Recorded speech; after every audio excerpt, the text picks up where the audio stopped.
What is up, everyone? This is episode 26 of All the Way Down. I am Invictus Knox. This is... I'm Dash. I'm also here. That's Dash. He's here. I'm here, Invictus Knox. We are talking... Well, we just were talking about something before we started the stream because for some reason my internet decided to be crappy and my girlfriend over here is downloading Dark Souls. And then we got to talking about...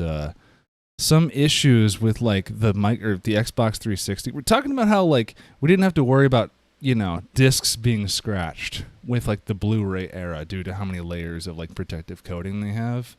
Yeah. When I was so I worked at GameStop for a while, and we took trade-ins, right? And you had to check, right? And this is true for any game store that you worked at, right? You got to check the quality of the discs as you take them in. The time that I was working there was like 360 and PS3 were the main generation for pretty much the whole time I worked there. And yeah, it was there was a huge, just stark difference between the quality of 360 and PS3 discs that came in. PS3, the Blu-ray discs, I mean, to some degree, you almost didn't even have to check them because it was like a 99.9%. They looked perfect, and I think it's just because like Blu-rays seemed to be strong enough where people leave their discs laying around probably, but yeah, that did not seem to harm Blu-rays. 360 discs, on the other hand, had a problem even worse than just like getting normally scratched. Like if you think of PS2 and your regular CDs laying around, right, and what they look like. 360 games were worse because the regular ass 360 had this issue where if you ever jostled or turned or moved the system while it was spinning a disc, the disc tray would put a big, gigantic, ugly ring scratch onto the bottom of the disc that would destroy it. Like, just totally eat it. And yeah, like discs came in like that all the time. To the point where GameStop would also do this thing where that you could buy a year warranty per disc. When you bought games, for every game you bought, you could buy a year warranty for it. Mm-hmm. And it was a huge thing to sell 360 owners because hey, you want to get that warranty in case your system fucking eats the disc. So yeah, that was just a silly thing. But that and that's kind of it though. But I guess the thing to talk about with that is disc trays, man. I hate them. Where you press the button and it comes out, and you put the disc in, and you hit the button and it goes back in. Hate it. It's Really? the worst. It's the worst kind of disc mounting system, I think. I'm gonna go ahead and disagree with that. Yeah, what don't you like? I hate what is at first the best, which is just slot loaders. I think slot loaders right off the bat are fantastic, especially when you're gentle. You put it in there and you can feel the motors just clamp and then start to pull the disc in gently. You're not pushing against anything, you're not hurting anything. But that's a lot of conditions to be met. I'm generally the best thing, I'm sure you and I will both agree, is top loader. Like, top loader is the best mechanism no matter what, because the only thing that can fail as a moving mechanism there, aside from like the laser head, etc., is just the flap to put it down. And then, if that fails, worse comes to worse, if you're not very tech savvy, that's what duct tape's for. Now, real quick question on that. Do you prefer a top loader where you click the disc onto a spindle, or do you like the ones where you just kind of set the disc onto the spindle? Do you know what I'm talking about? I feel like I know what you're kind of going with this, but I don't know exactly. Well, I think I only saw this on like boom boxes, really. I've never seen a game system do it, except for maybe the PC Engine CD. Where you know what I mean, where like the spindle that holds the disc doesn't grab the disc when you put the disc in, right? With like the PS1, PS2, right, GameCube, you click the disc on, but some disc trays you just kind of it's like you just set the disc down in is it like in the thing. Where once It's you like, close the lid, there's like a lever mechanism where the actual disc latch thing then comes into the CD. yeah, and that's like when it grabs it. That's cool. I don't see that very commonly at all. I don't think that's been on any game console I've witnessed, but I'm not a fan of that particularly because I love the feel, and we'll come. It's all going to come back to the GameCube for me because the GameCube has the best disc loading system, no matter what, ever of any game console that that I'm thinking of. Specifically because those 3 motherfucking ball bearings, those ball bearings that just slot when you press the button on the center of the disc loader. And it's just the most satisfying click I've ever had from any disc system. Yeah, I'm glad you brought that up because I was gonna ask the setup question to get you to say that in a minute if you didn't. The best top loading one, yeah, absolutely GameCube. Because yeah, putting the disc on feels super good, and then having the button on the spindle that you press and it pops the disc off is so perfect. Totally. But then now, as far as so I could go down that tangent, but go ahead. I was gonna say, as far as slots go, though, like you were talking about slots earlier, and how if you meet all the conditions, look, not to just like sit here and rave about Nintendo, right? But the Wii Fantastic. had the best slot, right? Like the PS3 has a slot, the 4 and 5 have slots, but those all have a spot where as you put the disc in, you can feel the spot where the disc hits the spot where then it grabs the disc and starts taking it. With the Wii, it's like you never even feel it, you know? Yeah. It just at some point it took the disc. It's like you have the force and you're just like, you know, gliding it in. It's great. I'm willing to bet that is at the price of mechanical complexity though. Because I have seen more Wiis have Ace. Now, listen, this may just be correlation, not causation, because I know the demographic for Wii ownership is old people and really young people who are not very tech savvy. So, grain of salt. But the Wiis, I've just seen the highest failure rate of when it comes to slot failure. I think the slot is more complicated because it can also take GameCube discs. And you can put a GameCube disc in anywhere, and it needs to like center it. You know what I mean? Self-align, yeah. Yeah, and I don't think most disc slots can do that. I think it has to be a special one. I can speak from personal experience. I worked on. I used to work in a facility that repaired a lot of different kinds of printers, like exotic printers, and one of the models was from a company called Olivetti, like Retro PC. People might know that name. It's a somewhat common old printer name, but they still make them. And the whole point of them is that they print on those sheets of paper that are like pink, white, yellow, where the ink goes through. They send those through, but they're made to do those in such bulk and like, you know, speed and precision. So that's like a key thing. So they have all these complex self-aligning like sensors and like, you know, motors and like all this shit. And I don't know if it's just because the Wii is a Japanese design and not an Italian design like this Olivetti printer is, but like, dude, hats off to Nintendo that shit didn't fail sooner, because I mean, to be fair, a lot of them failed in the life cycle, but the Wii had a long life cycle.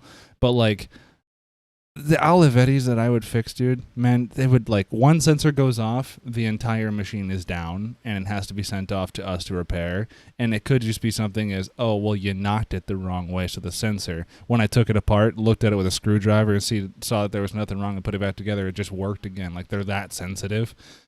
Amazing that the Wii isn't something where you can just bump it, which I'm sure a Wii gets bumped plenty of times. You can't just bump it and that thing's just dicked for the entirety of the time it takes for you to get it back to an RMA department, you know? It's impressive. It's good engineering.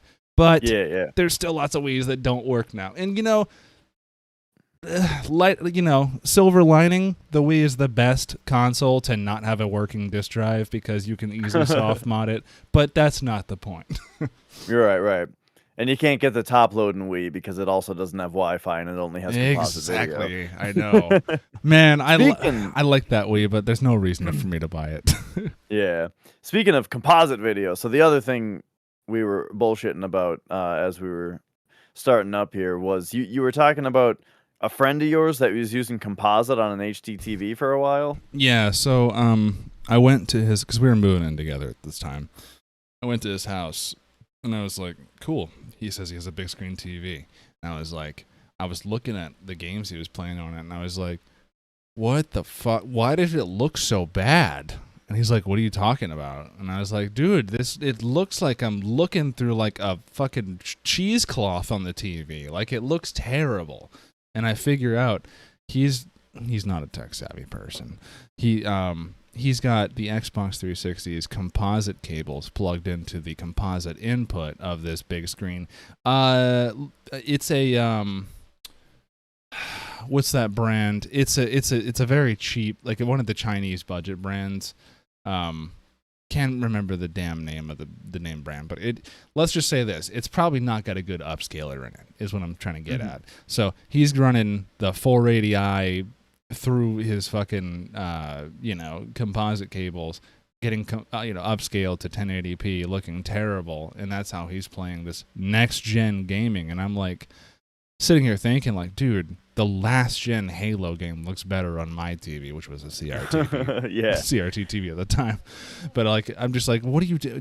Why aren't you using these component inputs? And I was like, what are you talking about? I was like, you get this cable, and I think this cable that he had in his 360, it was an OEM cable, but I want to say it was one of those cables that's composite on as a Y split, and it has component cables on the other side same cable. I was like, dude, they're right here. Plug these into the fucking TV. What are you doing? Like, it killed me. And I was like, then I realized, well, he said, I think he said the reason he was doing that was because the last TV he had didn't have those, so he just never thought to use those cables.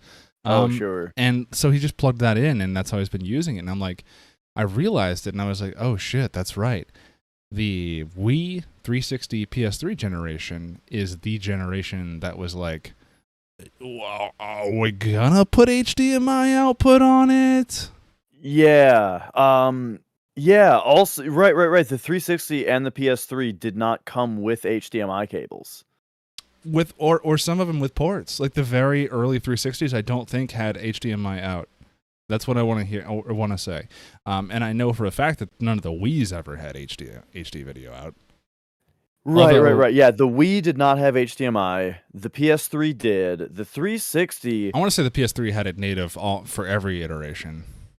The 360. Yeah, now I can't quite remember, but I think you're right. The 360 very first model might not have had an HDMI port on it. Yeah, I think it you're was right about that. only. I think his is that model. It doesn't have an HDMI port, but he has component cable. So basically, it's for the folks at that time. Which, to be fair, a lot of people didn't have full 1080p sets at the time. Like 720p was the standard, really, at the time. Here in the States. So like a lot of people, the component cables were going to work just fine in their TV because those go up to 1080i. So 720p wasn't a problem with those component cables. So they had HD, it just wasn't HDMI, if that makes sense. Now I'm not positive about this, but I think YPBPR goes up to 1080p. I want to say it's because it's analog, it can't. But okay. I'm talking out my ass there. I've just only seen that 1080i is the output for component. Gotcha. So, couple things. First of all, it's funny that the PS3, even though it did have an HDMI port on it, it came with composite cables in the box. Is what the PS3 came with. $600. $599.99 for the higher model. It was $499.99 for the. Let's call it what it is, though. You got PS1 cables.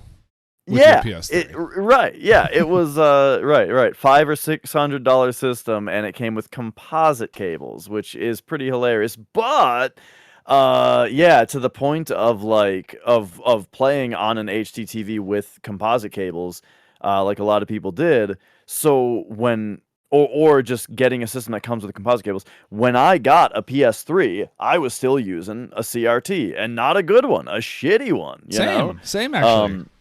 Yeah, like when I Well, played through Metal Gear Solid 4, I couldn't read any of the text that was on the HUD, because it was on a blurry ass shit do you remember what you box. had?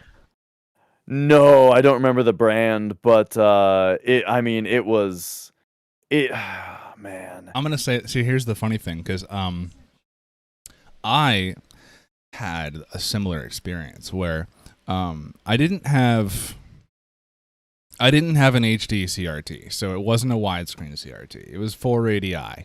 So I was taking my PS3 that I got at the time. The only reason I had this TV was because it was already in the bedroom that I moved into at the time. So it's a CRT TV and it's not going anywhere, and it was already in like a nightstand and everything. So anyway, we're just like, oh, fuck it. I'm not going to watch it for my main TV. I'm just going to go to sleep to it anyway. But it was like a Toshiba 480i. So I want to say that man, I wish I could remember exactly what it was or what it looked like. I left it there. I didn't take it with me when I moved, of course, but I have heard that Toshiba CRTs are universally pretty much praised online, just because they came in later in the life cycle of CRTs when the patents ran out for Trinitron and such. And anyway, I had the PS3 on that, and I thought it was fantastic. Like, I could read the text. It letterboxed it, of course, but like, if I got close enough to the screen, maybe like 8 feet away, it was fine for me. And I thought it was silly playing it on it, but like, well, first of all, being like a Netflix machine 90% of the time, I was going to be fine with it anyway. But for video games, I played like God of War on PS3, but the PS2 game. That's how I played God of War. And I guess it looked just perfect because of the CRT. I don't know. Still Sure. letterboxed, but Yeah, what I can tell you about the CRT that I was on is it was the kind where like the screen was on the left side of it and the right, and there was like a right panel, that had like the buttons and a speaker, a mono speaker, oh, okay. Uh like it was that kind, and it You had a had console composite. TV. So it had a composite video on it though, but like one input, and it was probably pretty new, like this TV was probably pretty, I don't know how to say it, but like, I feel like it was a blessing for this TV to have composite video at all, you know what I Nice. mean? I love those TVs actually. So yeah, so that's what I was on for my PS3 forever, and then when I moved, this was at my parents' house, and when I moved out, my room, I needed a TV. Excuse me, um, I needed a TV, and my roommate sold me I got like a really good deal on a defective Vizio TV. It Oh. was defective in that the HDMI ports didn't work. So, and I'm like, all right, I don't use HDMI on anything anyway. So I set up the PS3, plugged my composite cables into it, and it looked fine, right? Because I was on a CRT before that. So on this new fancier TV, I plug in the composite, and it looks fine, but the input lag was awful. Yeah. Like it just, and it's because of what you were saying a minute ago about the upscalers on these things Yeah. being shitty and all that. So it's funny to hear that someone else, is using composite, and they're just like, yeah, whatever, because for me, it wasn't even the look of the video that bothered me. It was the input lag just on the main menu. I was like, oh shit, this doesn't work. So that's what got me to go to the store and get component cables and use those instead, and then it was great. Yeah, I unfortunately I skipped component. I went from composite straight to HDMI. So pretty much. Well, it's mostly because I went from the Xbox, where I used a CRT, to PC for like almost the entire PS3 generation. So, yeah. I kind of had HDMI if you consider DVI that, which it is kind of. So, Right, yeah. yeah. So that was just our bullshitting for the start, talking Yeah. about all that stuff. But we both have a game that that we've been talking about for a few episodes because you keep thinking that we were just about to play it, but it was an October thing, and so we've been playing Tomb Raider: The Angel of Darkness, which is notoriously the shittiest Tomb Raider game. Really, Notoriously, the shittiest? yeah. Oh. Oh yeah, this game is universally hated and panned. Good. Good. And yeah. So, but not. Have you played Tomb Raider before? Yeah, we talked about this. Yeah. We both had a demo that we played, and then we both like saw the movie in theaters or something, right? Yeah. So that was us going into this, and yeah. Squirrel so suit. now, That was the movie. right? Yeah. Yeah. Let's talk about the things we remember from the Tomb Raider movie because we both saw it. Lara Croft. I remember Angelina Jolie. Yeah, and she had side boob for a second. There's a part where like she takes her shirt off, and there's a side boob shot. Yeah. Definitely remember that. And there was. I'm gonna be honest. I don't she... remember that very well. I'm gonna have to look that up later. There's a part where she like puts a like a disc in. Okay, there's like a part where the guy has like a treasure, like a disky unlocky thing, and he puts it into a thing on the ground. Was there a PS1 cameo? PS1 cameo? Yeah. What are you talking about? Like someone found a disc and put it into a PS1 in the Tomb Raider movie? No. I'm talking. It's like an artifact he's got. They're in like a cave, and he's got like an artifact that's gonna that's gonna interface with this thing on the ground. You know what I mean? No, I don't remember this at all. And I think it's like the opening of the movie, and he's about to put it in the thing, and Lara Croft is like, "Wait, that's incorrect. You should actually put it in this thing on the wall over here." And she's standing like next to another interface on the wall, and then they put it in that one, and it's good, right? Because Lara knew and they didn't know, or something. Did someone get mad because a woman just told them up and in the job? Is that was probably part of the scene, yeah. Like a little bit of scoffing, like you know. But then she was right. Yeah. But okay, that's like the only thing I remember. There's also a part where there's like some kind of egg artifact thing, and they like drop it into a volcano or something. But that might have been the second movie, because the second movie was called like the Crucible of Life or Cradle. There was a second movie? Yeah, there's two of them, and I saw Whoa. both of them. And these are the only two images from the movies that I remember. Disc thing in the wall and egg in the volcano. And that's all I got. All right.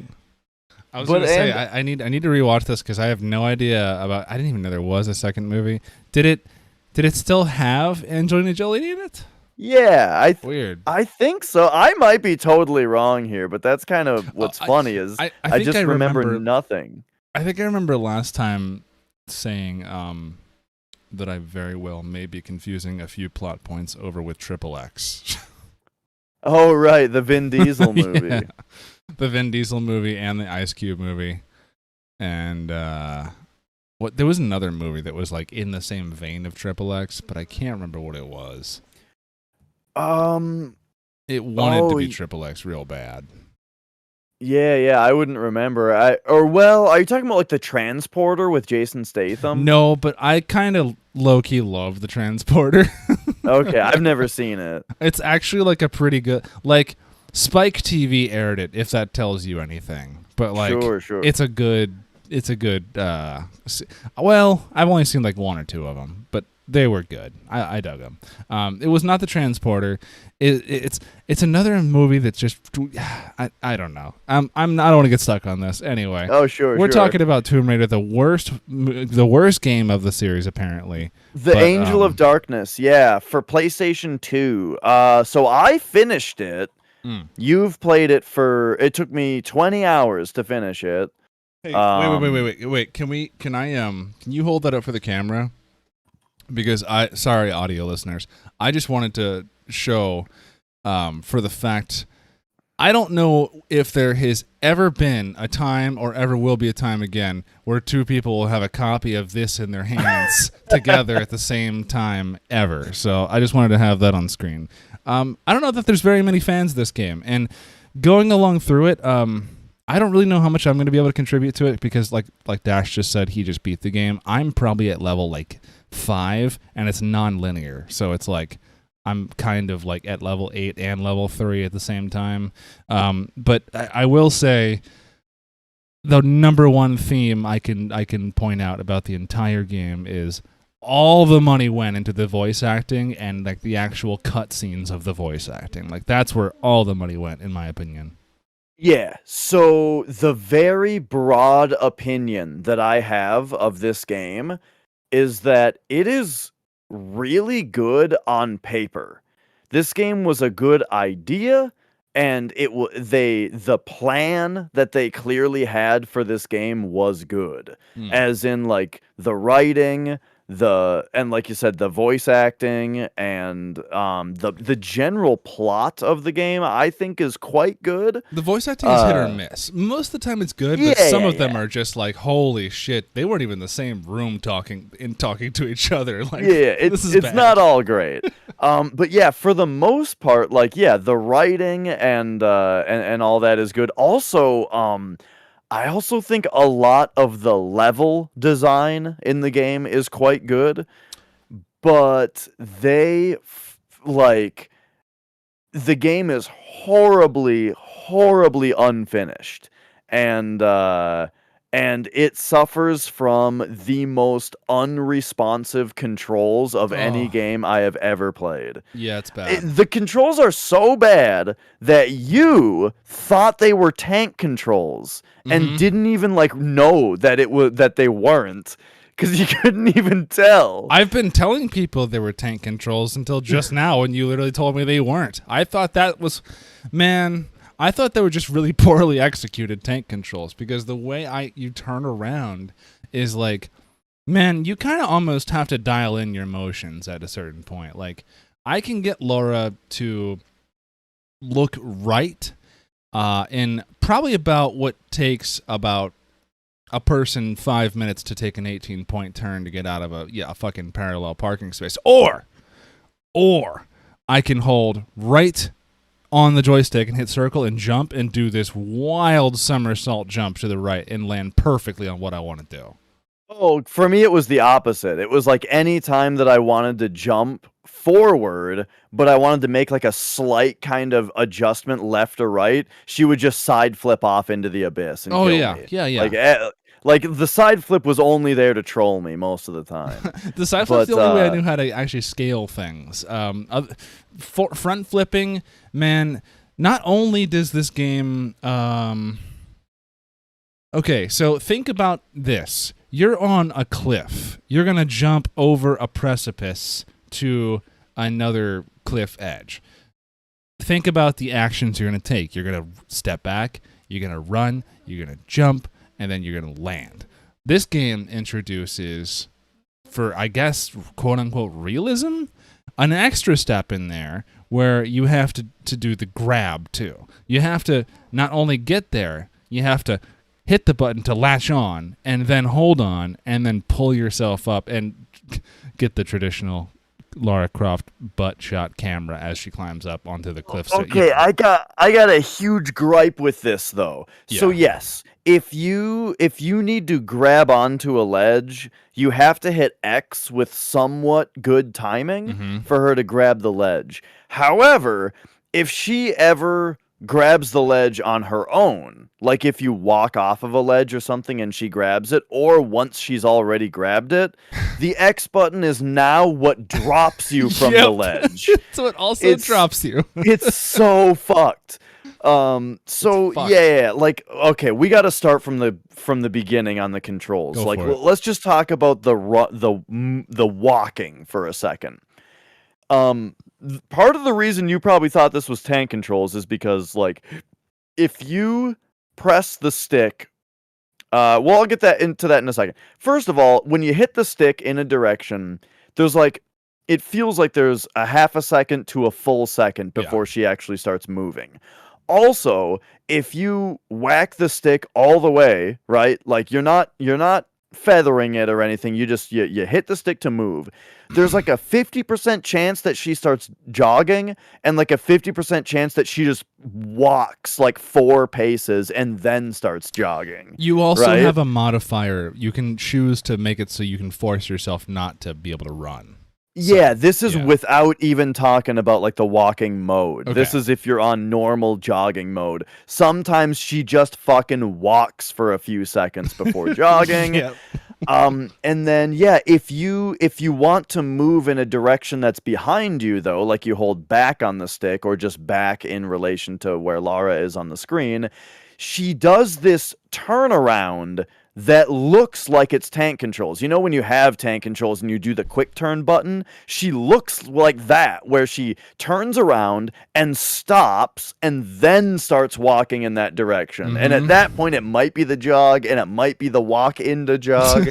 And like, it's so goddamn clunky. Like, and if you, but that's only if like you want to walk forward or you want to turn around and walk the other way. If you want to like turn her 90 degrees like you have to do to line up a lot of jumps, it's very difficult to do that without her moving and Taking walking and steps. stuff around. It's fucked. Yeah. Like, and this game has a lot. I've fallen off so many cliffs because of that. Yeah, this game has a lot of parts in it where you just want to like turn her right or left a little bit to line up your next jump, because if you don't, if the jump that you want to make is 30 degrees to the right and you try to like jump with your stick pointed at that, she's gonna fucking side flip 90 degrees to the right and kill you, you know? Yep. So you gotta turn her. It's like the game wants tank controls, right? Which is what the other Tomb Raiders had. Did they? But this the PS1 Tomb Raiders were tank controls and this one isn't. And it's horrible because of it. So yeah, that's like just the general feeling of walking. But then yeah, the unresponsiveness kind of extends to every other action as well. Like I feel like when you hit jump, it might happen right away. It might happen after a step or two. Or it might happen after she decides to align herself with the proper platform. Right. Yeah, and just oh my god. There are parts where like okay, there's shit where like you only have so much grip when you're climbing. If you're climbing a wall or climbing across a beam, there's a grip meter. But sometimes if you're holding the button or holding the stick to climb, she'll just stop until you release the stick and press it again, and then she'll continue. But the timing on some of the grip stuff is super tight because the game is designed in a way where like sometimes you don't have enough strength to be able to climb across something or you'll run out of grip first. So first you have to do something else in the level that makes Lara stronger and essentially like levels up her grip. And then you'll have just enough to make it. But that means that when this thing happens, where like you're climbing and she just stops and then you have to release the stick and press it again, if you don't do that fast enough, you'll run out of grip and fall and die before you make it to the platform you have to make it to because of how they timed it out. Like it's unbelievable. This is my problem. Like in general, it can be rooted back to the grip meter. The meter is not an actual grip meter. So you think about this. Think about like holding on to like a rope that you're climbing between buildings on. You're not going to worry about how long you're on that tightrope per se before you fall off. You're going to be worried about how much grip you have on the rope. And as you like take if there's each wind step, blowing you or something, like, oh, how much can I hold on? Yeah. So you and with each grip, like you have to take your one hand off, one hand on, one hand off, one hand on. You're gonna feel the difference in fatigue with each step, quote unquote. And then there's wind, there's other external factors as well. So it's like putting that on a timer seems so stupid, especially because Laura's animation. Listen, this is the PS2 era. I feel like at this point you can kind of forgive some things, but like if she's just going to straight up just walk across the whole time and show no like visual hints of fatigue except for like a time meter, you know? Mm-hmm. You know, I feel like she could have just been like, oh, starts shaking a little bit as she gets to the bottom of the meter, or as she takes more steps, the meter just kind of changes acceleration as it loses, you know? Something like that would have made it a little bit more realistic to me. But the realism is not what I wanted to bitch about. But the fact that it's just a timer makes it so that you can't do certain things without getting strength. And let's just talk about how it's not because you don't have enough meter to do them. It's because Laura goes up to them and goes, I don't feel like I can do that yet. I don't feel like I have enough strength.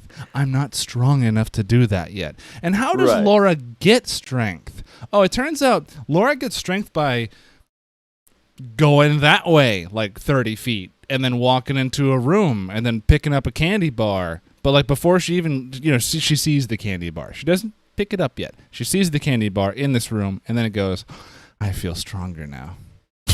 Yeah, so this is something that I'm half and half on, because from a level design standpoint, I don't hate what they were trying to do, but it's the execution. But it's the execution. It's ridiculous when she says it out loud, right? Where it's like, there's a thing that she can't push or pull yet because she's not strong enough. But then when you have her go kick a door open, she kicks the door open and then says, my legs feel stronger now. Yes. And then you can go push the box, right? Oh. Level design wise, this is fine. It makes it so you have to do things in a certain order, even though the things are presented to you non-linearly. It's almost like Resident Evil or something, right? Where you see a puzzle before you can solve it, and then you find the solution somewhere else, and then you backtrack and you go do the thing that you saw before, and that's fun. But the idea that like you can kick a door down and then your legs are immediately stronger is so ridiculous. It's like, I feel like it's half like tongue-in-cheek cutscene, like Laura talking to the player, kind of like, yeah, you see that shit? My legs feel stronger now, you know? It could be that, but it's probably not. I'm just trying to give it the benefit of the doubt here. My whole thing is like, I'm going to fully agree with you here in that it's weird in how I, too, actually kind of think the level design is good. I like the linearity of the certain levels that are linear. I like the progression through them. I like the almost like... I haven't played Metal Gear Solid yet, but like almost like the Metal Gear Solid where you want to avoid the patrols that come through because they're after you. Certain aspect to that's fun. They don't really pose much of a threat to where I am in the game right now because you kind of just avoid a floor and you're good. I'm sure they get harder later on. But either way, I do like the level and how it plays out. I can't enjoy it because the controls will not allow me to. It's insane. Have you ever seen that Steam game? It's like an indie game. I can't remember exactly what it was called, but it looked like a track and field kind of game where the whole point is to use your keyboard to control each individual muscle groups of a person. You talking about QWOP? I don't know, but it's to get them to like run like the 100-meter dash or something like that. Yeah. Is that what that, dude? That I think it was a browser game, but yeah, it's like a flash game. Yeah. So anyone who's played that or has seen that knows how comedically hilarious it is to try and actually get someone to run even 1 foot, let alone 100 meters. So like that is what I feel like going through these levels. I feel like I'm playing through that awful motion character where Laura can spend 10 minutes in goddamn place turning 90 degrees, 30 degrees, 90 degrees. Is this the right wall? Okay, I'm going to jump up. No. Jump up this way, jump up this way, jump up this way. Still in the same place. I'm just pivoting in place to jump up this. Okay, now I got a grip. There we go. Now we can climb up. Oh, I fell off. Got to do that again. Oh, damn it. No, get back to where you were standing before. Okay, now jump it. No, god damn it. Get closer. Jump now. Okay, jump again. Okay, now we're back up here again. Fuck, I fell again. All right, I'm using my save up here. Fuck this race. I'm using my save. I'm saving up here. I'm not doing this shit again. We should mention. We should mention this is part of a race where we have a limited amount of saves. Yeah, this game lets you save anywhere as much as you want, but for the competition, we have an ink ribbon system essentially. Yeah. But yeah, okay, so the controls suck is what I was getting at. Yeah, for hours, it is a constant struggle with the controls. A slog. But then even once you get used to the controls, though, for me, the thing that like really did the game in is how much stuff, especially in the later levels, starts to just feel straight up unfinished. Like, I won't get into too many specifics with you because you haven't seen it yet, but there's stuff where, like, sound effects are missing or certain effects or things are missing from the game where, like, Lara will just keel over and die at times, and you're just like, what the fuck even killed me, you know? Because there was no sound, you didn't see anything, you know, and it's just like... or just things that are just totally nonsensical, you know. I'm getting the impression that this is the Sonic 06 of Tomb Raider games. Yeah, so I guess the difference being though that like you can see the good game that they were trying to make. With Sonic 06, you don't even see that, right? Sonic 06 is like, they're trying to make like Sonic and this like human girl fuck, and it's like really weird. Whoa, what? I need to play this. But like, the Tomb Raider though, it's like you can see the good game that it could have been, you know? And like, I would even say that overall, in the context of like friendly competition playing this game, I liked it. Overall, I enjoyed playing it as a competition game for sure. Could you imagine? Could you imagine spending $60 on this? No, $2,004.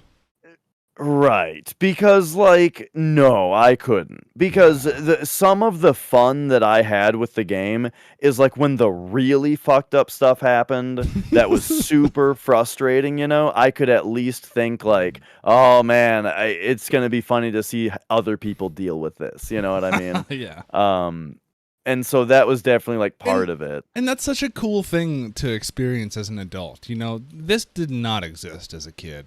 There was no, I bet Jimmy down the street in the neighborhood isn't gonna, I bet he's gonna have a fun time with this shit. Fuck him, right? Yeah. And like, you know, I'm gonna check his run, right? I'm gonna watch his videotape of his, you know, camcorder of his TV. I'm gonna watch that shit. We're gonna verify our times. This didn't exist back then. It's fantastic. Right. So yeah, that definitely added like a fun, it made the frustrating parts a lot more fun because... You know, it was more about like, you know, who can figure it out the fastest. But yeah. So you're this and that demo as a kid. That's all your Tomb Raider experience is right now, right? Right. Okay. How do you feel about the new Tomb Raider games? The reboot, the Uncharted wannabes, quote unquote. Yeah. I don't know. They seem like they're probably fine. If you like Uncharted, you might like those also. Do you like Uncharted?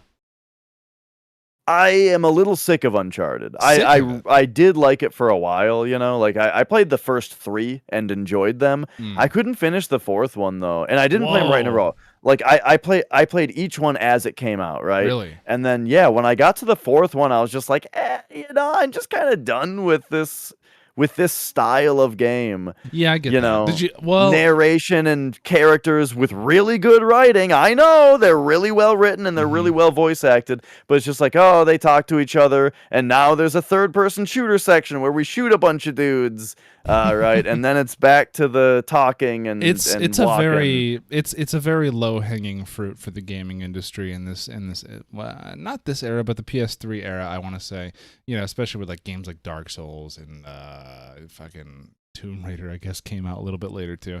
Like, it's very common for the third-person shooter to be a thing. Gears of War got it really popular too.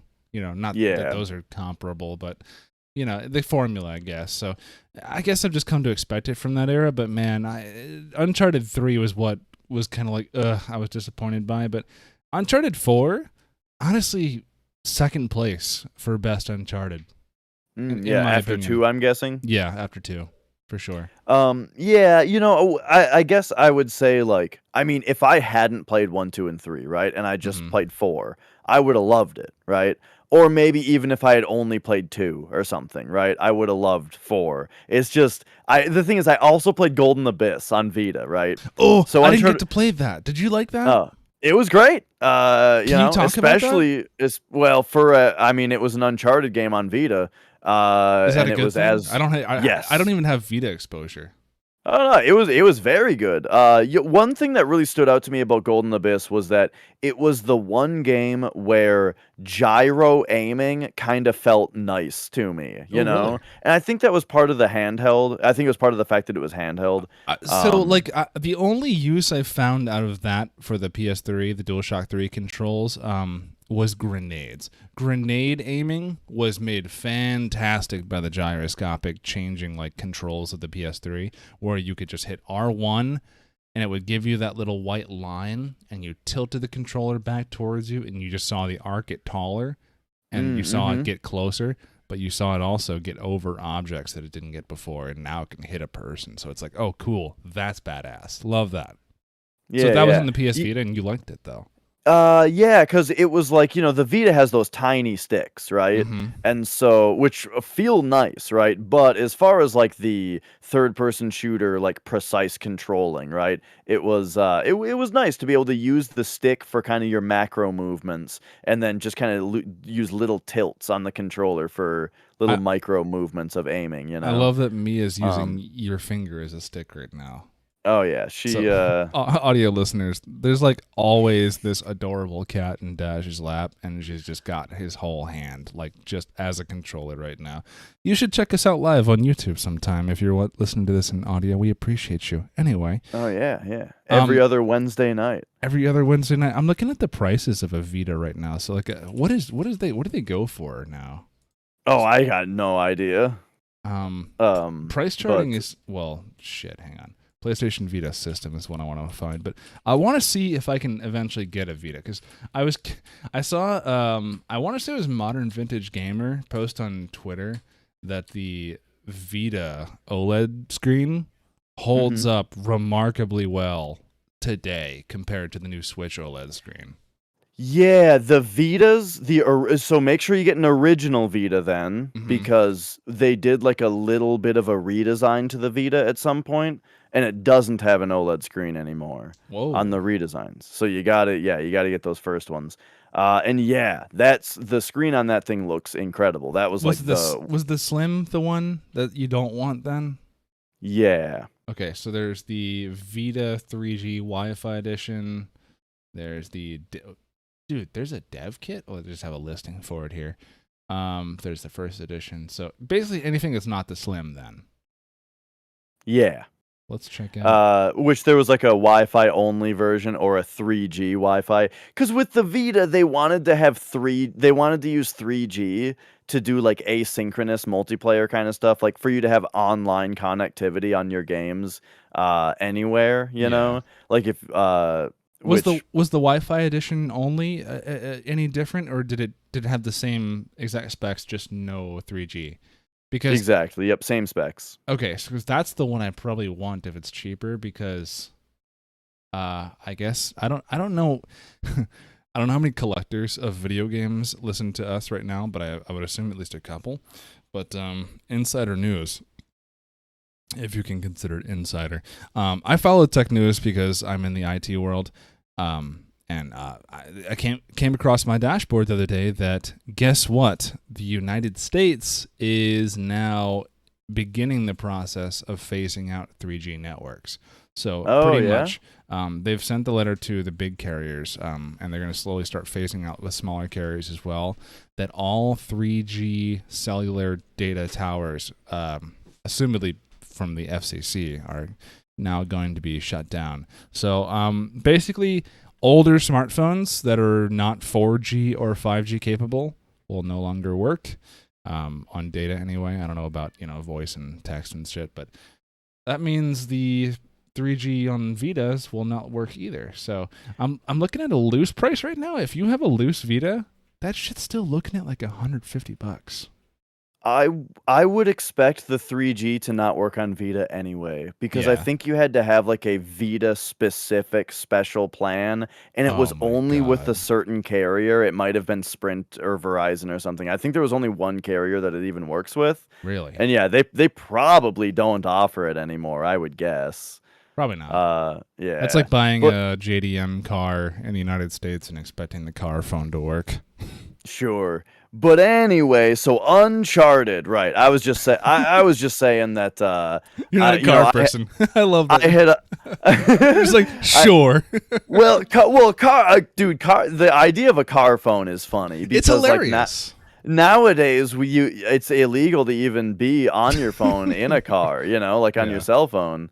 So yeah, I never thought about that. a fucking coiled car phone Yeah. or coiled cord car phone is funny. Remember the Seinfeld where someone steals Jerry's car and they call the car phone It was of his car that they stole? It was the mechanic. The mechanic stole it because he fell in love with Jerry's fucking Saab. And it was Well, actually what- the same. It was actually David Puddy, same character.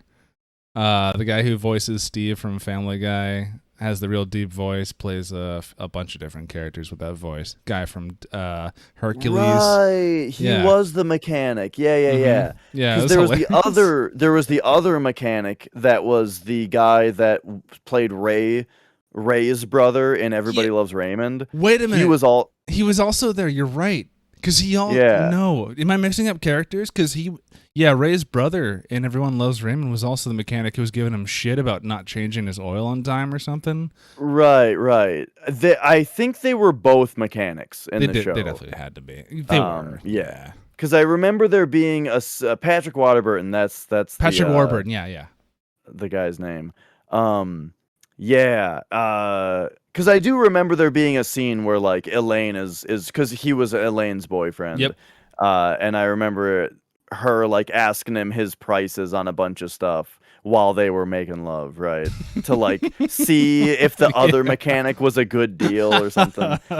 Anyway, Uncharted. I was just saying the only reason I didn't finish 4 is because I was just burnt out on that formula, And then I feel like the new Tomb Raiders are a very similar formula. The only like remarkable thing that I remember people talking about with the new Tomb Raider is that the death scenes are super brutal, Ooh. And I don't know. That's not enough to make me interested in playing a game if it's otherwise going to be too much like Uncharted.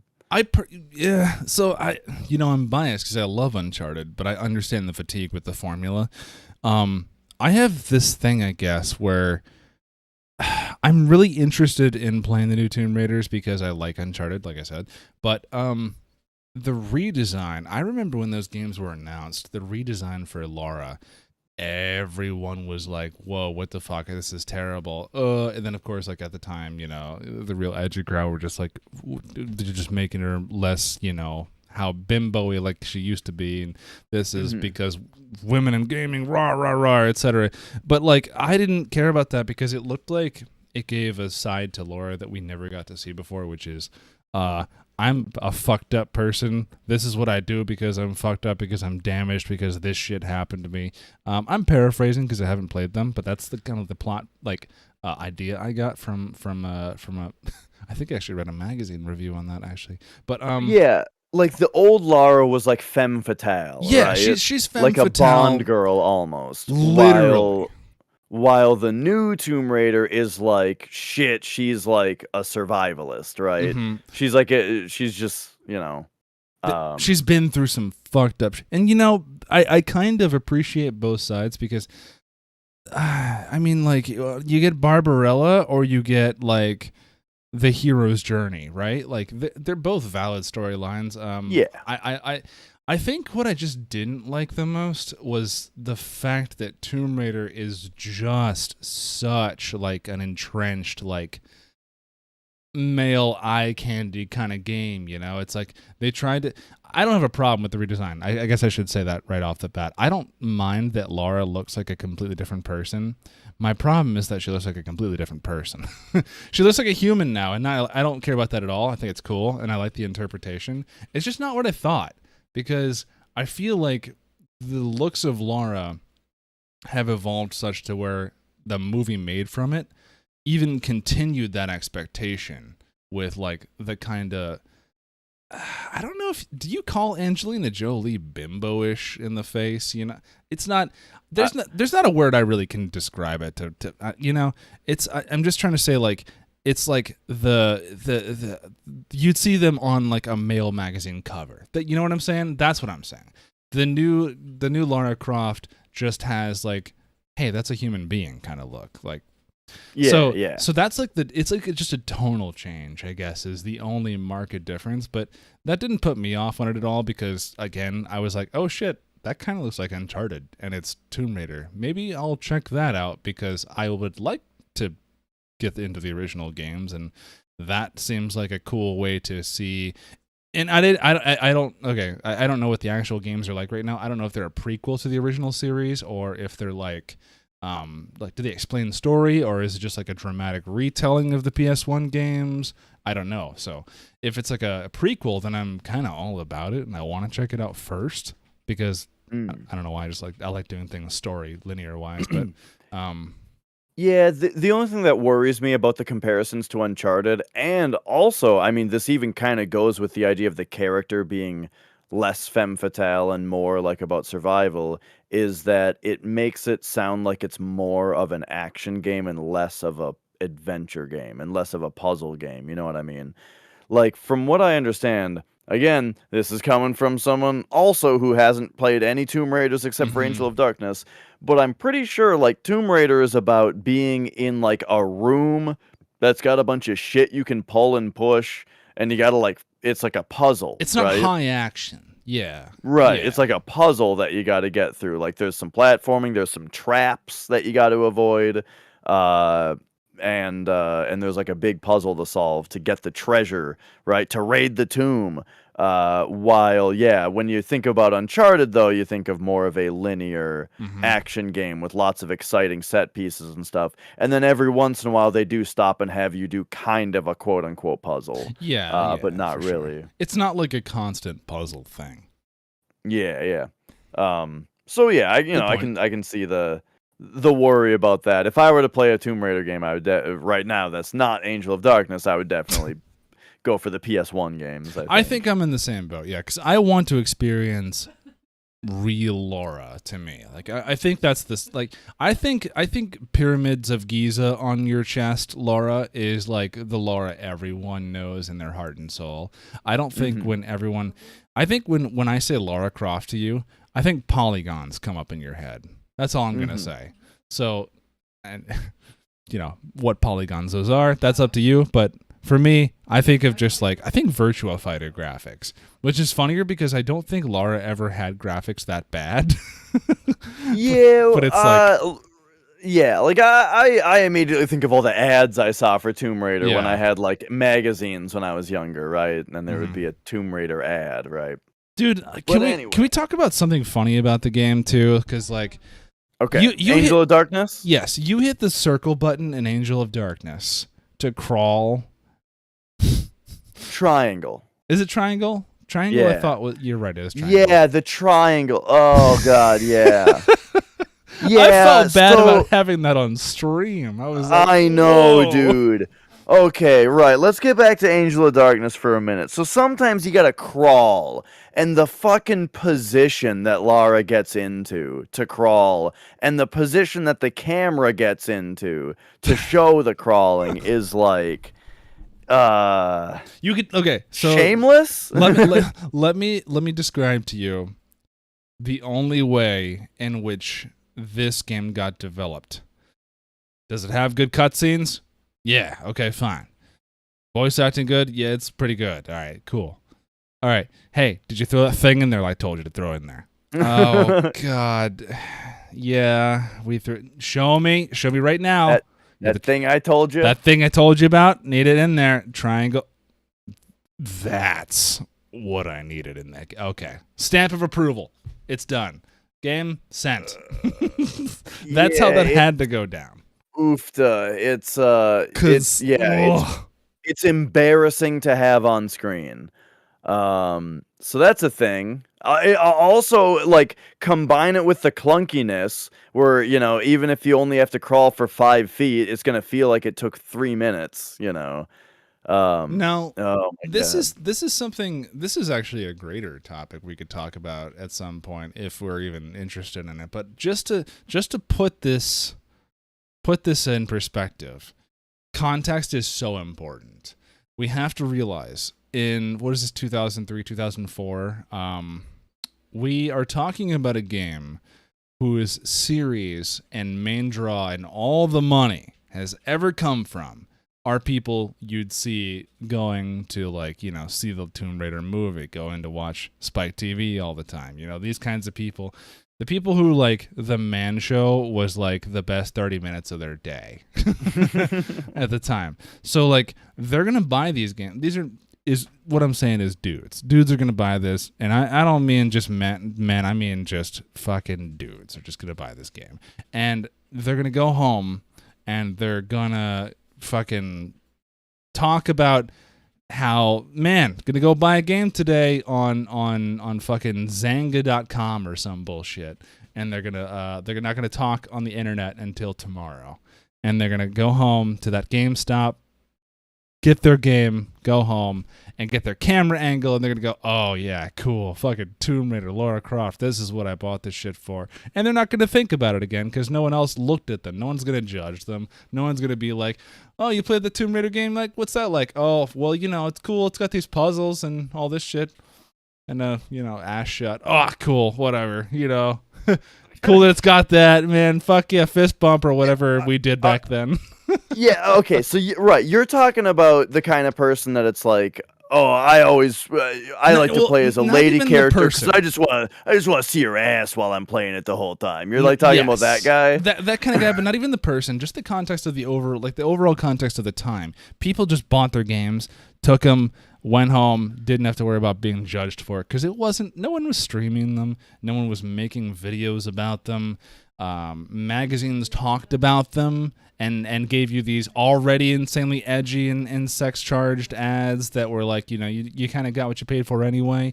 And, okay, yeah. Maybe like X-Play on G4 would give it like a shitty 2 out of 3 rating and not explain too far into why. But that's the most exposure that would get, right? Okay, I see what you're saying. You're saying before streaming was a thing. Yeah. Maybe games were a little bit more shameless with fan service, perhaps. That's the one side of it. So the other side of it is, so this game was developed by IDOS Interactive. I think they published it. Or they published it? Made by Core Design. Actually, you're right. Yeah, Core Design and IDOS Interactive. So Core Design, I don't know what the makeup of their dev team was at the time, but if there were women on that dev team, big if, they probably kind of had to suck that shit up, Like, I kind of feel bad if they had to. I feel bad if that's kind of like what you're drawing, like that's what you're known for, Yeah, I mean, I wonder because at the same, like, it had to be an awkward work environment at least. Probably. Yeah, right. Like it is weird because, like, on one hand, Lara is like one of the original, like, big ladies in gaming, right? One of the biggest things of, like, a strong female lead in a game. But yes, at the same time, some of the, like, weird fan servicey stuff feels a little. I don't even know what the word is. It's a little out of place. So just to let you know, I just looked up here at the games that Core Design worked on. They are pretty much well known for the Tomb Raider series, starting in 1996 on the PS1. But they got a bunch of games going back before that, all of which just look like DOS. There's a bunch of Amiga games, Sega Genesis. Like they did Hook for Sega Genesis. It's a pretty Monty Python's Flying Circus, Impossible. There's Chuck Rock Heimdall, Chuck Rock 2, Hook, Premiere, Wolfchild, Wonder Dog, Asterisks and their Great Rescue, Cyberpunks, Dark Mirror, BC Racers. I don't really know any of these games, but Soulstar, Bubba, and Styx. That sounds familiar. This is all core. This is all core.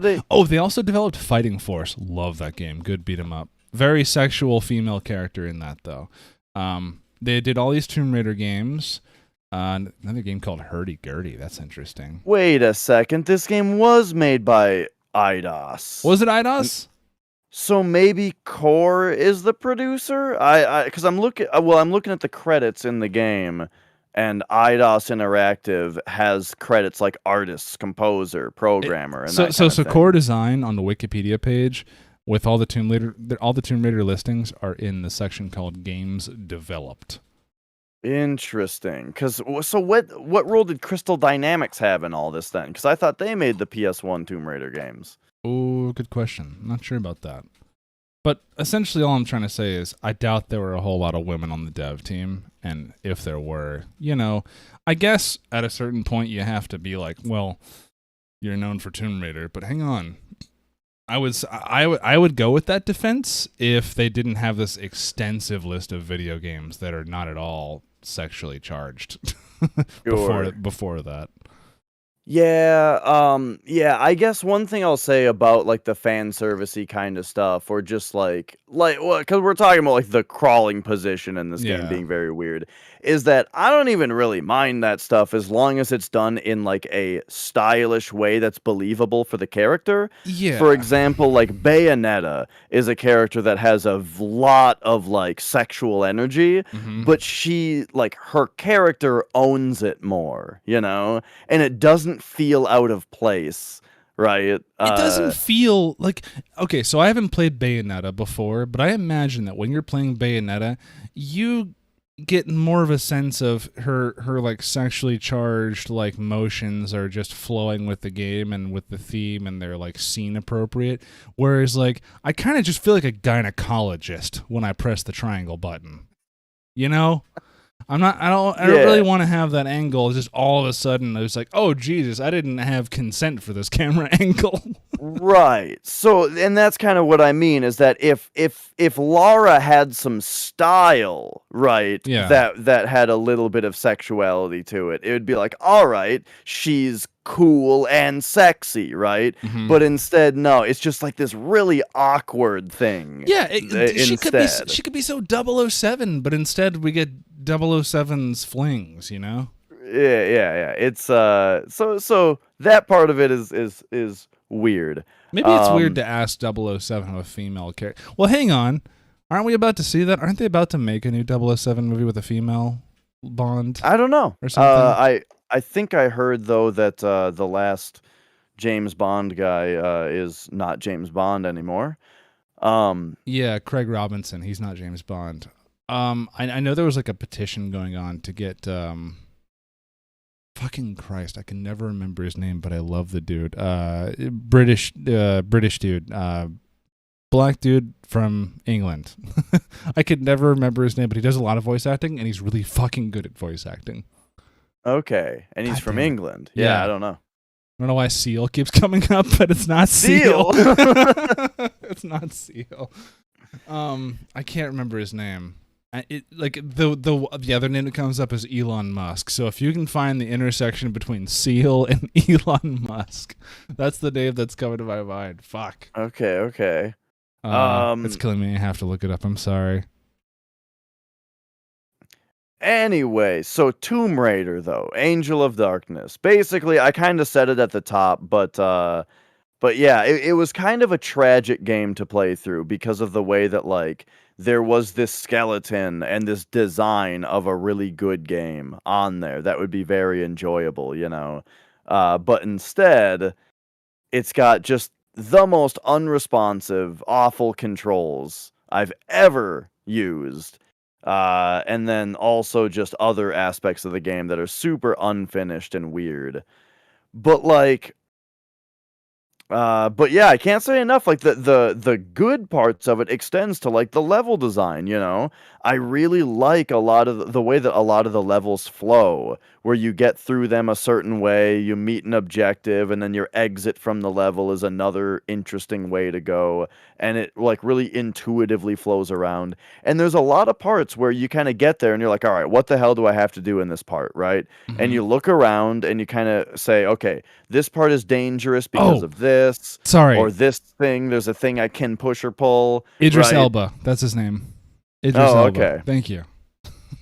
People want him to be James Bond? I think a lot of people wanted him to be James Bond. If you hear Idris Elba's voice, you'll understand immediately why he could definitely be James Bond. Oh, sure. But yeah, like with levels in Tomb Raider, you know, you get into a spot that's like I'm saying, you kind of see the things. Oh, this is dangerous, Mm. but this is a thing I can interact with, and yada yada. And you kind of put it all together in your head, and you kind of assemble the order on which you need to tackle the level and do the things, right? And you do it, and it all flows, and it works really well. You know, it's just the goddamn controls, and then the things every once in a while that also go completely wrong. Like the game froze on me twice, just straight Oh, up locked up froze, which is not common on I PS2. haven't had that happen yet. Yeah, and yeah, just a lot of just bizarre stuff that made it overall a game that I would not recommend someone just play through and enjoy. But I've if you do something like we did where you have a competition, then it's pretty fun. I remember watching our mutual friend Campbell play Sonic 06, and I was like, I think he was like later on in the game. There's a clip I saw of him playing it. So he got to a point where like he was particularly having trouble remaining on the platforms of the level because he kept falling off in areas of this map that literally weren't finished. Like there weren't any more platforms to land on that should have been there. Yeah. So I wonder if like later in the game this game gets like that. Is it so bad that you could tell where the developers were just like, bro, like half the team called in sick last week. I'm just gonna hit enter and compile this code and just hope for the best. I'm gonna say yes. They're like the further along you get into this game, the more you start to see shit like that's totally unfinished, you know, or that could have used some more time, and Yeah. you know, and that kind of stuff. Yeah. And you know, like it reminds me of. I know I keep bringing up this game just to shit on it, and I'm sorry, but it got me thinking about Bloodstained Ritual of the Night. You know, Yeah, where damn it. We're dragging this one through the mud the again. fucking the game where it's like every mechanic in the game they spent just enough time on it to where it's functional and then moved on to the next thing, you Yep. know. And yeah, except in this game not everything did they quite even get to that. Did they quite get there though, you know. Some things were still left unfinished, Well, you know, that's and it another thing we shows. can talk about. We can talk about how it's like a double-edged sword, how back in the day that if if a dev team felt like the spirit wasn't in it with the team anymore and you knew, but like maybe say it was one of those games where like it was kind of a loss leader where like you're contractually obligated to make this game, but you know no one's gonna buy it, so you're just like, fuck it, you're throwing it in the rest of the development cycle.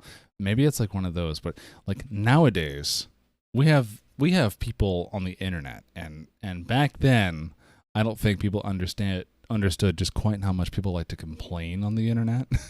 So Mhm. if you released a game like that, and not to mention like not even like on other social media sites, on like Steam alone, which assumedly is where you might release your game to be propagated on the platforms to sell as best as they can. Steam reviews alone, dude, if you see anything other than overwhelmingly positive like on that store page as the review section goes, that determines real sales, you know? Like that determines whether or not people wait for that game to be on sale for what 89% or something on like Steam summer sale or some shit, you know? Yeah. It's a good thing to bring up It's a because ramification. totally. I don't think that this product was intended to be rushed, because they didn't think people were gonna buy it or anything like that. Um, because this is like the PS2 debut for Tomb Raider, which was a huge franchise for the PS1, right? I think it was probably rushed out to get out with the movie, you know. Oh, good point. Actually, I didn't think about that. I think the movie did came out pretty much right around the same time. And Yeah. damn it, that would make a lot of sense too with all the money being poured into the cinematics. Yeah, exactly. And there is like the movie trailer is on the game disc. If Is you it? know, on the main menu, if you go to extras, you can watch the movie trailer. I haven't done that yet. Does that happen after you So, beat it or before? before, yeah. Nice. It's right there on the main menu. So yeah, this Shit. game, I think that that's pretty much what is to blame about it, is that they had to push it out for the movie release. And Fuck. yeah, that's what I blame it all on, at least. Blame it on the movie industry. That's why video games are bad. Yeah. The movies, that's what made. That's that. Despite the fact that that's why the video game movies come to the theaters. Anyway, I don't have a whole lot to say about that game because I just haven't gotten that far on it. Is there anything else you wanted to talk about with that game? I think I said everything I had to say about it. I maybe should have written some stuff down. But yeah, that's about what I got out of it. Like I've already said the broad strokes, the grand thing that it's like it's almost extra frustrating when you're playing it that you can see the good game that it could be, Yeah.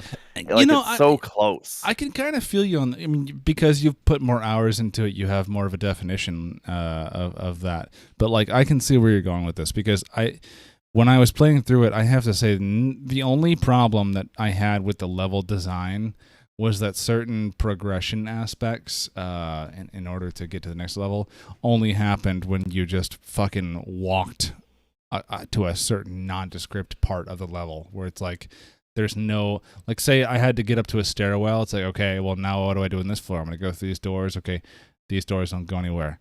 These, like, I'm just like on a floor of an apartment level, I'm just like, knock, knock. I can't go through these doors. I can't interact with these doors. Fuck. God damn it. What's downstairs? I'm going to go back downstairs, see if there's anything I missed. Go back upstairs. There's no fucking thing on that floor. I go back upstairs. Okay, what the fuck do I do? Keep walking around, and I walk to one little part on that floor that I just didn't walk to before. There's nothing there. Visually, there's no cue to go there. There's no item there. There's just, when I walk there, the cutscene starts and now I'm in the next level. That pissed me off to no end. Like, god damn it. Yeah, like, man, there have been, and it's the unfinished thing, right, with that kind of stuff. Like, it's the invisible node in the when you can literally kind of like interpret the wireframes come into your brain through your eyeballs when you're playing this game, going, right. If I had just walked here, if I'd just known to walk here to get that invisible node to start the cutscene sequence to go to the next level, then this would have been done 10 minutes ago. Like that. I had those instances a lot. Okay. Yeah. Like there are certain parts where I do a thing and nothing happens, and I run around the room some more, and then I just do the same thing again, but the second time a cutscene triggers, right? Or like, oh man, there have been so many things in the game where like I do the right thing, but for whatever reason it doesn't trigger the progression, like you're saying, and then when I either go back to the same spot or do the same thing again or wait a little longer or something, then like magically progression happens. Oh shit! You have to wait in certain places. I don't know if that's the right word, but like kind of. Or like, okay. Get or lost one in thing thoughts is for that a few minutes. sometimes I will be like, okay, what button does this action again? And I'll hit the correct button first, but because of the fucking unresponsiveness of the controls, it doesn't do anything, And I hit all the other buttons and none of them do the thing I need to do. And I'm like, what the fuck? I have been here. Yeah, until you press the right button that you've tried first again, but this time it does the thing, and it's so goddamn frustrating to get through that kind of thing. Dude, Um, like 3 out of every 4 lives that I have in each level are spent doing the same fucking thing, and then one time it works, and then bam, next level. Yeah, and like It's bad. and yeah, and that type of thing, like in some spots for me, it extended to like the puzzles, where like I did the puzzle correctly, but there's some little detail about the way that I interacted with the object that wasn't exactly correct, and so it didn't do anything, you know? So it's only until I give up, like I'm like, so I run across the level back and forth for 5 minutes until I go, okay, nah, this has to be the answer because this is the puzzle, this is the clue, it's the only possible answer, and so I go in to do it again, and that time it works, you know, and it's so frustrating. I Man. don't God, okay, so for anyone who may be watching this on YouTube or anywhere where there's a comment section, let us know where we should start in the Tomb Raider series, because I don't think I am getting a sense of the story of Tomb Raider with this game, or B, a sense of storytelling at all. Like, the game starts off with a cinematic, like, oh, we broke in or something, someone's framing someone died, and then this is serious, and then now we're just in a warehouse trying to escape some fucking policeman. That's the flow of the game. 5 minutes pass and you're already here in this scene, so it's like there's a lot to unpack that doesn't get unpacked for you.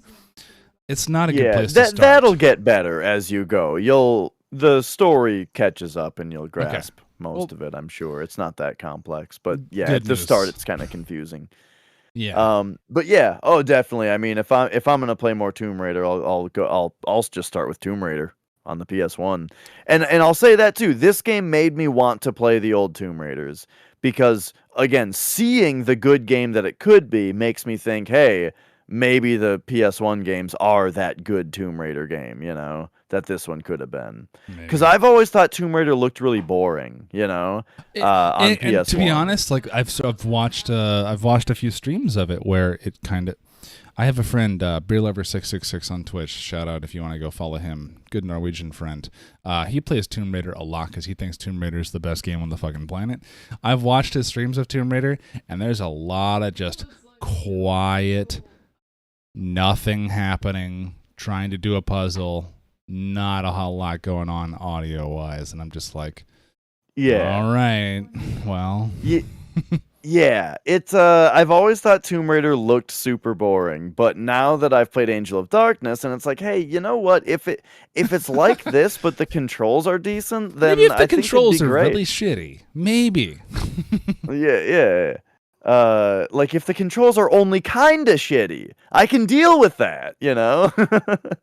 So it's kind of like it's would it be fair to call it the Kingsfield effect, where like you have this kind of quote unquote realistic for the time, put in context here, realistic quote unquote feeling of you're in the character because it's hard, you know, that kind of concept where you know how when you're dreaming and it sucks and it's really fucking hard to throw a punch. Yeah. You know how you kind of just feel like you are not in control of your body, but you're also in full control, but you don't know how to control it, so you just try to do something and it just kind of goes kaput. Maybe I'm losing you a little bit, but what's the point? If you don't know how to control your character very well, does that automatically make the game better because you have a sense of accomplishment from getting through the bad controls? I don't think so. Is Tomb Raider made better because you feel better from getting through it? I mean, well, I would say that the sense of accomplishment that you get from getting through a challenge makes every game better. That's kind of what makes video games so great. Well, yes, but what's the challenge is what I'm asking. It doesn't matter what the challenge is. So yes. Castlevania is hard because enemies come at you and you don't have a whole lot of life. This is hard because the controls are dick. A lot of people would say Castlevania is hard because the controls are dick, though, because they Well, don't like getting knocked back into pits. yeah, so that's just whining, right? Exactly. So are we whining about Tomb Raider right now? I don't know. So it's a different apples and orange comparison because this is a 3D game in arguably still kind of early. Well, by comparison now, I mean, it's hard to say at the time because, like, okay, well, damn it, this is another can of worms. It's PS2, god damn it, 3D should be figured out by now. You know? Oh God, we haven't mentioned the slowdown yet. Oh fuck, we didn't. Yeah. Do you like how a third of the time in Tomb Raider it's running at half speed? 17 frames a second. Yeah, it's fun when I get to a rooftop and all of a sudden I think a boss is running at me because it becomes a nightmare where, like, why is everything going so slow? Why did I get this blur mask on everything? Why is the game running in 15 frames a second? What's going on? Oh, I just need to look that way and the game clears back up. What the fuck happened there? Yeah, sometimes it feels like it's not even necessarily what the camera is aiming at, but rather just where you're standing. Yeah, it's like that's the thing about, like, okay, so PC gamers can maybe understand here. So when you put a frame rate counter in your PC game on, you want that solid crispy frame, 60 frames a second. You notice how when you go into a building and you look at the ceiling, there's like nothing on the screen to render, so your frames drop or shoot up instantly to 60 frames a second if you have VSync on to calibrate to 60 hertz. So, like, it's like so smooth as fuck, but then you go outside and it's all rough again because it's just got more GPU load. It's more to render.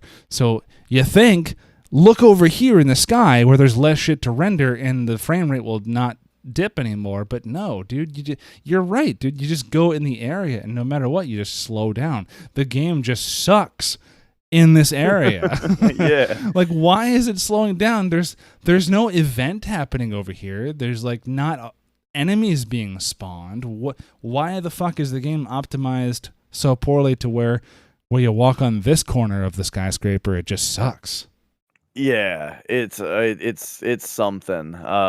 Especially like, you gotta like crowbar the door and stuff, and you're just watching like the whole animation go by at half speed and all that. And, oh god, I haven't gotten to one of those points yet.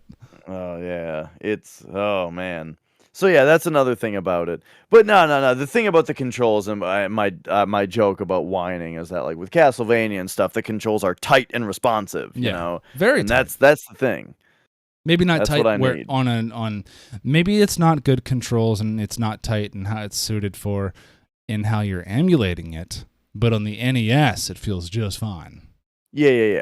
But Tomb Raider Angel of Darkness, on the other hand, but on the very loose. And I was just about to ask you, actually, do you know if this was a multi-platform game? I don't think it was because it's a PS. It's like Tomb Raider has always been a Sony series, right? Yeah, for some reason I thought that it was on GameCube, but no. I believe it was on PS2, and I think it's on PC also. I would not be surprised if there are one or two Tomb Raider Xbox games that just had maybe a licensing deal go through. Wouldn't be surprised, but I'm pretty sure Tomb Raider is largely a PlayStation series only. So that begs the question: if it's optimized and developed for the PS2, why did it have so many problems in its performance? Like, why did it have such bad frame drops? Right, and I'm sure part of that is the unfinished aspect of it as well, just like not enough time to optimize it, right? Or maybe something's just, no, because it's just when you go there. No, it's not. It's not when you go there, is it? Because it's when you just kind of look. I don't know, man. Maybe it's like a background process going on. I don't know. Right. But yeah. I don't know. I don't have much else to say about this game. I mean, once I beat it, maybe I'll have more. But thematically, I think it's largely going to remain the same. Of this game sucks, design wise, maybe not story wise, maybe not movie wise. But I've been working a whole lot of overtime, so I didn't get a whole lot of time to play other games and get anything else to talk about this week. So yeah.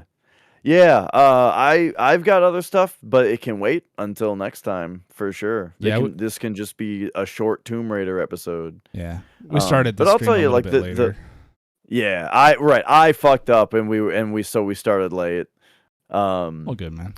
But yeah, I would say, like, the further you get into it, also, if you have a similar experience than I did, you'll even think the further you get, like, man, even the design is good, you know? It's just the controls and certain things being super unfinished, right? And like everything else is good. That's good to hear. And Maybe it'll be easier to get through then. yeah, well, but that comes with its own level of frustration, though, you know? Oh, good. Of like, man, I can see it. I can see the game I should be playing. Let me ask this. Okay, so we have a group of friends on Twitch that are running this. So we have like an Excel sheet of people tracking times. It's you, Cam, and maybe one other person that have finished it. And I think like me, Tollinen, and like 2 other people haven't finished it. I think I'm kind of neck and neck progress-wise with the other people. If I keep up with this Excel document and find out other people put down times before me and beat the game before, is it worth just finishing it? Is it worth going through the effort of just finishing the goddamn race? Yeah, it's a fun game. I don't know. Like in the end, I had fun because of but I sort of had fun though because like I was because you knew it was bad. Well, yeah, and like it's only me and Camel that have finished it so far. Okay. But like I was looking at he finished it first, so I was looking at his times on every level, you know, and trying to beat his times on every level. and we were kind of neck and neck. Like there were a lot of levels that I did worse than him on, you know? And so that was part of what kept it fun for me, was having someone that I was pretty close with to compete with on it, you know? Yeah. For the record, I finished 90 minutes faster. So, damn, that's actually pretty good. That's significant.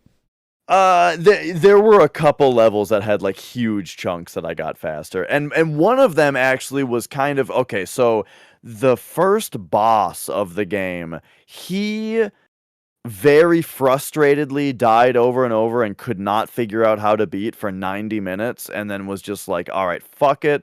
I'm going to look it up and establish a rule now where anyone else, either after 90 minutes, they can also look it up, or they can just look it up right away and add 90 minutes to their timer. Yeah. Whatever, right? He had to look it up to get through that boss and then make that rule to make up for it.